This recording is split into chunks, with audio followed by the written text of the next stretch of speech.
Olá, pessoal.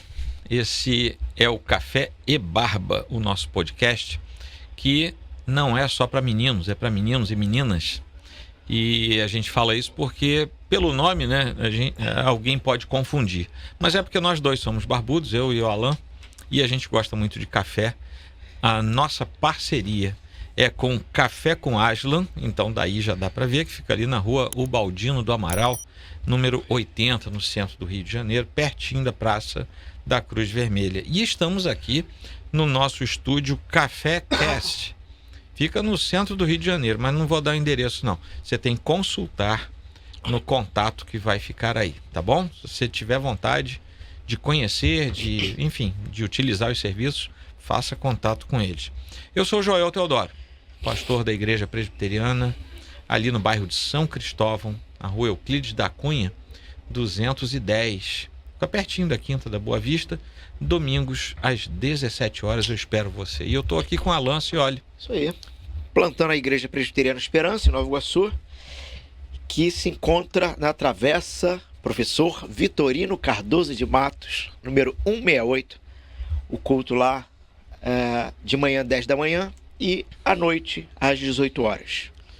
Legal. Vamos lá. Vamos conversar um pouquinho sobre algo que talvez possa estar no âmbito da aflição do ser humano, que é o conceito de justiça dentro da nossa cultura contemporânea e como isso aí ou vai andando na mesma direção ou se contrapõe à perspectiva cristã de justiça, né? Então vamos conversar um pouquinho sobre isso, né? Vamos talvez tentar nos lembrar aqui de algumas noções que a gente pode ter do que é justiça, entender talvez um pouquinho, eu digo sempre um pouco, noções e tal, porque em meia hora, 20 e poucos minutos, a gente não tem como se aprofundar demais nisso. Mas, como você já viu acontecer em outros podcasts, se a gente perceber que algum assunto ficou devendo, a gente volta com o assunto talvez por um outro ângulo. E inclusive uma coisa que a gente fez uma ou duas vezes, mas faz pouco, poderia fazer mais, tem que lembrar, é pedir para o próprio pessoal comentar assuntos que gostaria de ouvir. Sim. A gente conversar e trazer alguma reflexão, né? É isso aí. Obrigado, Alan. Você pode fazer contato com a gente, manda aí mensagem e tal.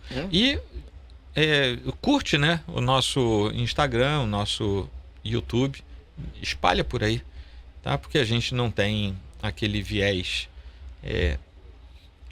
marqueteiro, né? Mercadológico. Sim. Então a gente depende de você mesmo, tá? Se você gostou, fala para os outros.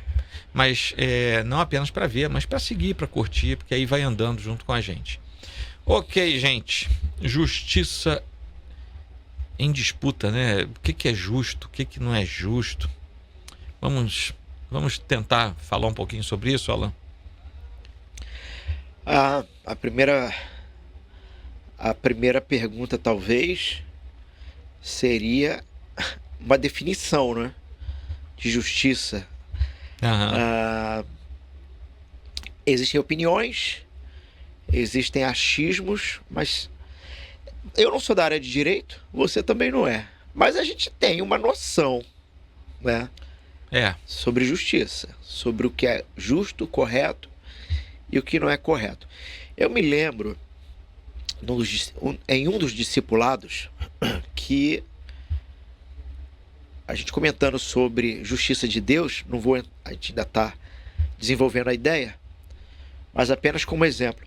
E aí, no grupo de discipulado tem um rapaz da área do direito, e ele deu uma definição que eu achei muito interessante. Vê o que tu acha dela, se ela consegue. Ele diz o seguinte: existem muitas definições, mas uma simples que abrangia todas, na opinião dele, era que justiça é dar a cada um a exata medida do que ele merece. O que tu acha dessa definição? Olha, eu gostei, eu não parei para refletir sobre ela não, mas eu gostei. Quando a gente vai para a teologia, isso tem muito sentido. Vai ter muito sentido. Né?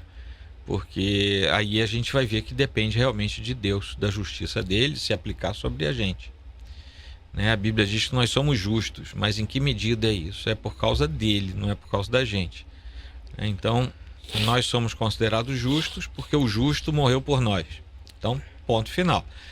Quando a gente vem para a sociedade como um todo, a gente vê um monte de coisas sendo chamadas de justiça, mas a gente não sabe, por exemplo, quem é que resolveu chamar alguma coisa de justo. Aquilo é justo? Será que o conceito de justiça é relativo? No Brasil parece que é. Hoje, pelo menos. Eu estou falando para quem se perdeu um tempo na história, eu estou aqui em 2025. Sim. Parece que é. Se você estiver em 2030 Pois é. ouvindo isso. Aí eu não sei não sei nem se eu vou estar por aqui, né? Mas e que tipo de justiça está acontecendo lá, né? Agora, por exemplo, a coisa aqui não tá legal, não. Tá não. E me parece que vou usar essa definição que você me trouxe agora, porque, rapaz, você olha assim, é um descalabro. As pessoas não têm, de fato, recebido a medida justa ou exata, sabe, diante de si. Sabe, você vê gente profundamente envolvida com questões criminosas, pedófilos, assassinos, narcotraficantes, que são tratados como magnatas. Se algum órgão de segurança os prende, os altos magistrados os colocam na rua. E você vê gente que antigamente a gente falava, poxa, o cara foi parar na prisão, ele roubou um pão na padaria, foi parar na prisão. Hoje não. É só escrever alguma coisa com batom, você vai para a cadeia. Sim. Então, a ideia da justiça parece que nas sociedades contemporâneas, e quanto mais progressistas elas forem, mais intenso isso será, a ideia de justiça ela se tornou relativizada. Por quê? Porque são sociedades que se pautam numa verdade que é relativa. A justiça tem uma interação muito profunda com a verdade, né? Até voltando aí para a tua definição, se a justiça é a exata medida do que a pessoa merece, você precisou de um conceito de verdade para definir isso. Sim. Se você não tem verdade, você não tem justiça, né? Sim. E por aí a gente vai.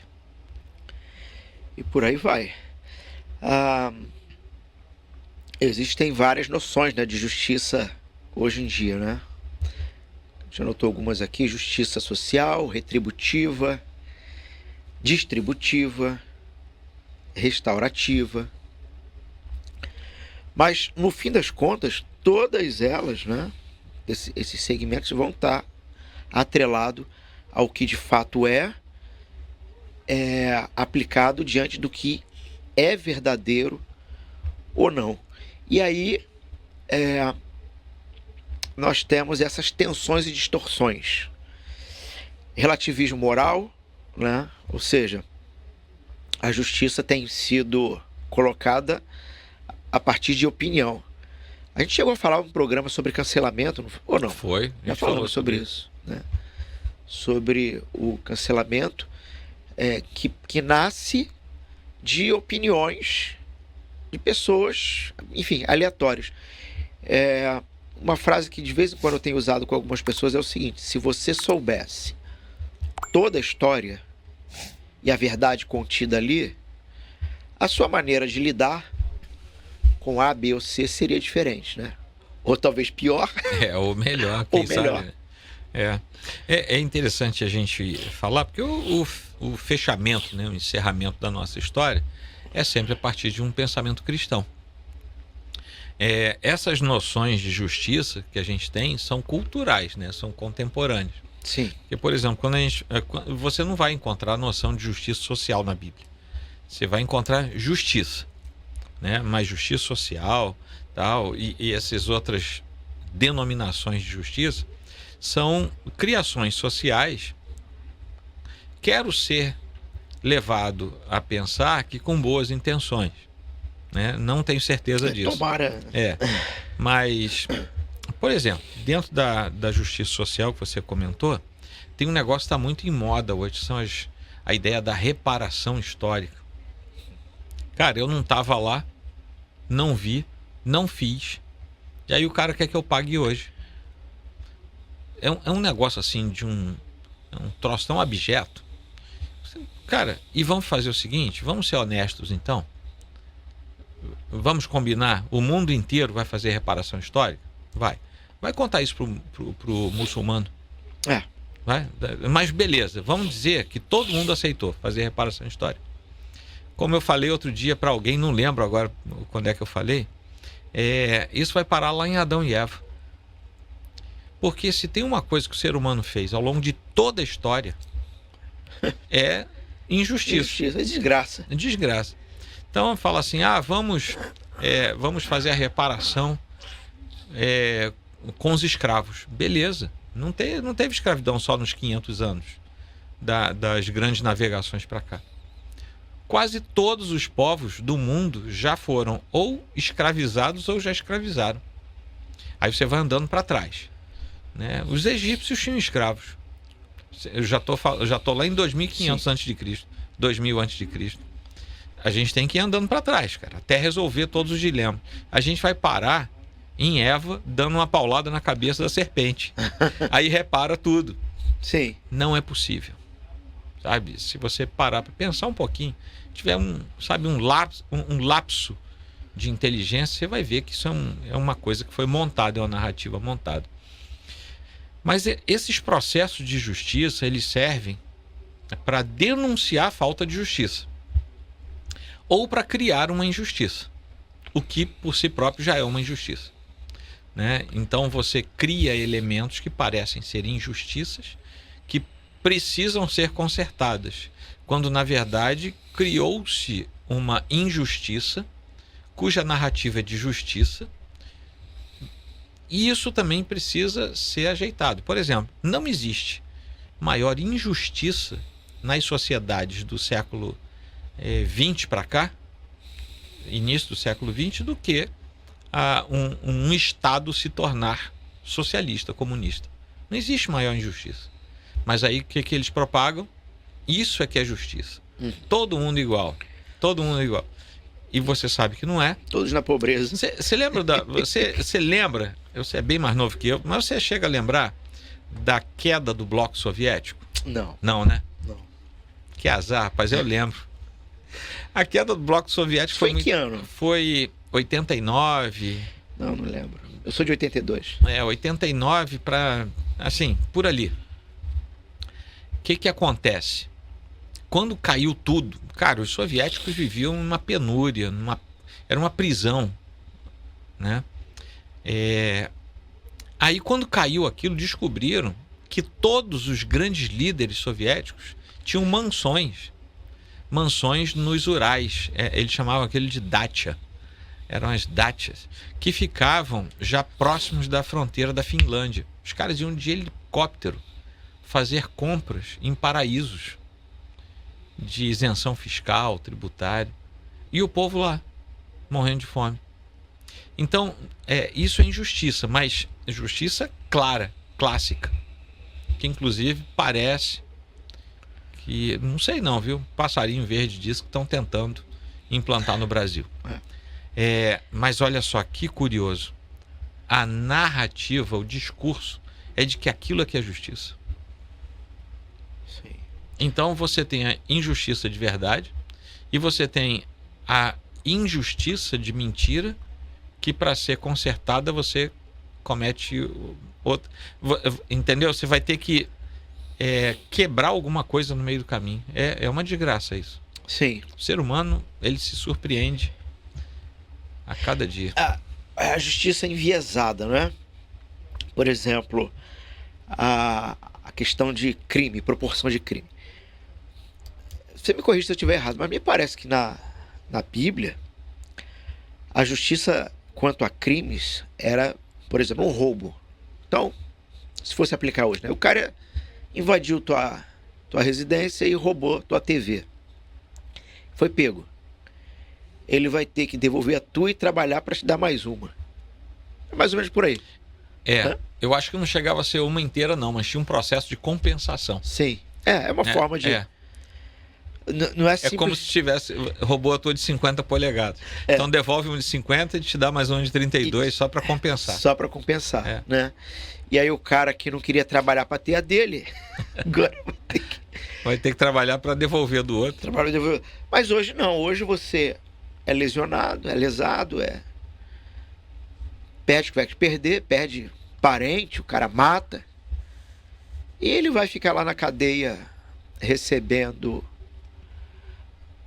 né? Embora a cadeia seja uma coisa terrível, mas de uma certa forma ele vai ser muito mais protegido em várias áreas, inclusive a própria família dele, né? É que vai ganhar dinheiro. Que vai ganhar dinheiro, do que a sua.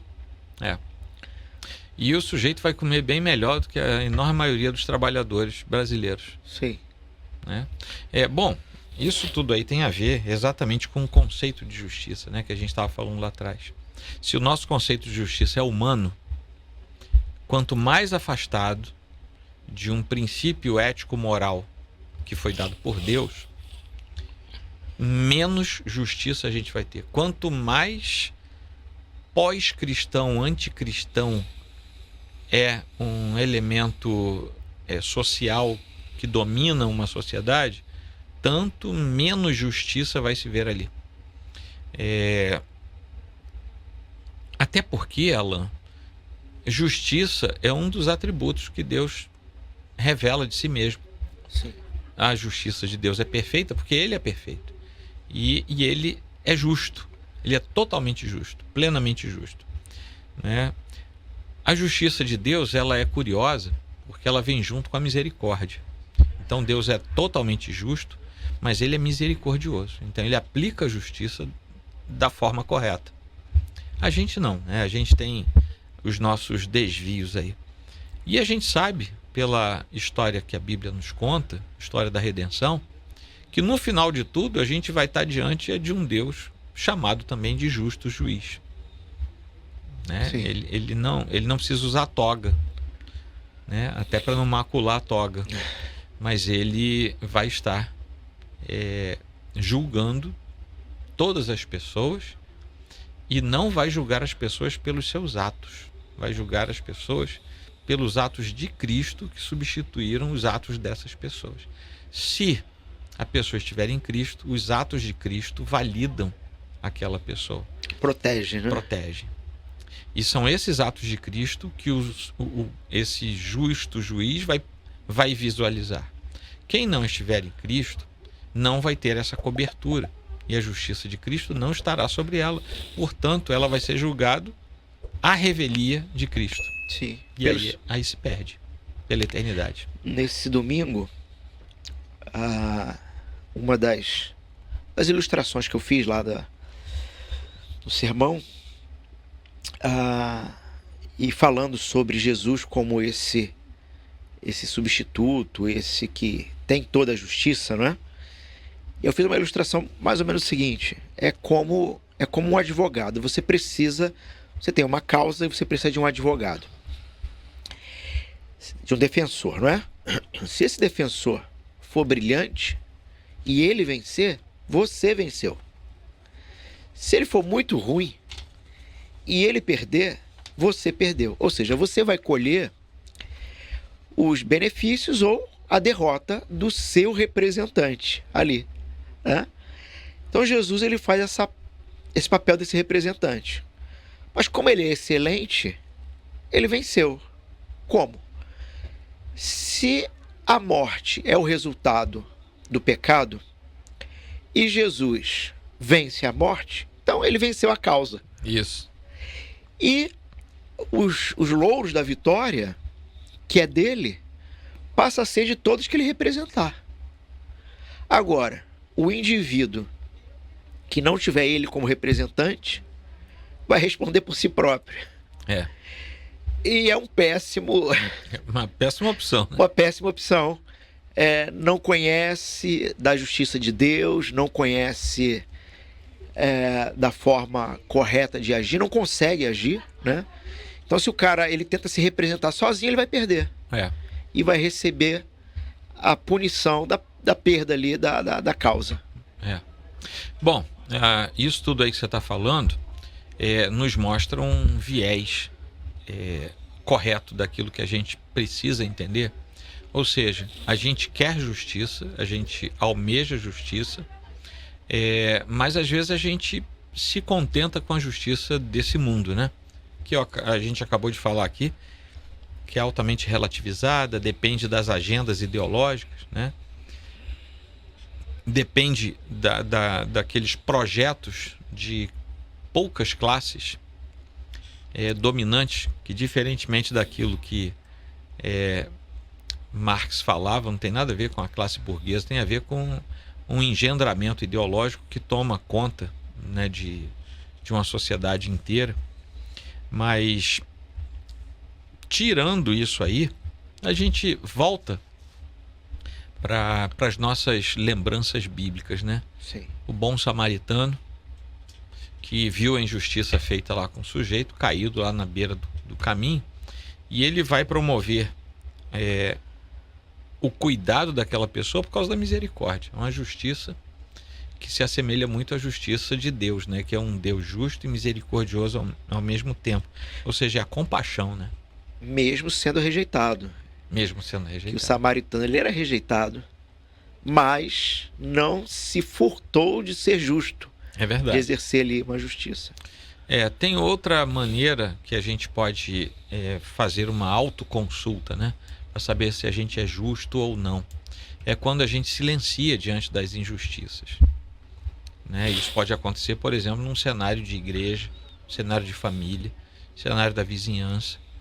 Quando injustiças são feitas recorrentemente e a gente silencia, né? Diante de corrupção, diante de ameaças, diante de desvios da própria natureza da justiça, como segregações, segregação por status social, por raça, né? Esse tipo de coisa. A partir do conceito bíblico, a gente não encara essas coisas como um simples desmando, a gente encara isso como pecado, né? Então, por isso, diante de Deus, tudo isso é profundamente injusto. E por que algumas pessoas ainda recalcitram, né, em perceber isso como injustiça? Porque elas se pautam apenas na justiça do homem, na justiça humana. Esperam nela como se fosse o máximo. Aí sabe o que a Bíblia diz? Que a justiça humana é como um trapo de imundície. Sim. Que eu não vou entrar nos detalhes agora, mas esse trapo de imundície é um negócio feio. Bem ruim. Cheira mal. E olha só que curioso, né? A linguagem bíblica original é que a nossa justiça, essa que está aí por fora, ela é feia e cheira muito mal. Então, essa é a ideia que Deus tem da nossa justiça. E é dessa justiça, que é plenamente injusta, que a gente precisa se livrar diante de Deus. A gente precisa ser diferente, né? A gente precisa ser sal e precisa ser luz. Sim. E aí a gente precisa pensar caminhos práticos para isso, né? Ser sal e ser luz, sistema judiciário, política, comunitário. Eu imagino, a gente tem que ver lá as nossas anotações, mas em algum momento se a gente vai tocar em temas política mesmo, e o cristão na política, né? Vamos falar? Vamos falar. Então eu vou anotar aqui. Eu não sei se a gente já tinha colocado isso em pauta, mas Isso aqui vai dar uns 10 programas. é da nossa responsabilidade sobre isso, né?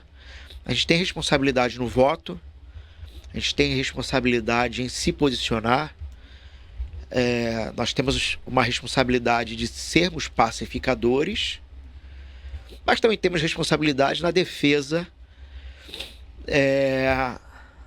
numa real defesa dos sem voz.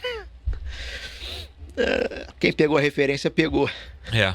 Na real defesa de quem realmente não tem voz, né? E inclusive, não sei se isso pode dar polêmica, mas necessário for, dependendo de muitas coisas, até mesmo pegar em arma para defesa de quem não pode se defender, É óbvio que isso é o extremo do extremo do extremo. Em primeiro lugar, nós somos pacificadores, né? Essa palavra aí é legal, porque isso aqui vai entrar em outra coisa. Nós somos pacificadores, mas não somos pacifistas. É isso.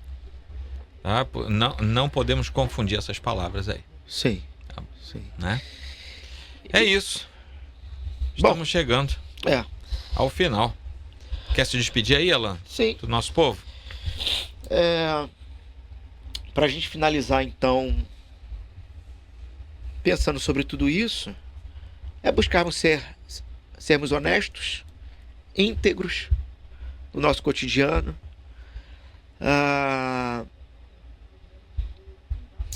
olhar para a palavra de Deus, para aprender a discernir de fato o que é certo, o que é errado, denunciar o mal, se posicionar, confiar em Deus, que é um Deus justo, não é? E estar observando os sinais do nosso tempo para tudo isso. É isso aí. Um forte abraço para você. A gente se vê nos próximos podcasts e ajuda a gente a espalhar a nossa programação, tá bom? Um forte abraço. Deus te abençoe. Deus te abençoe.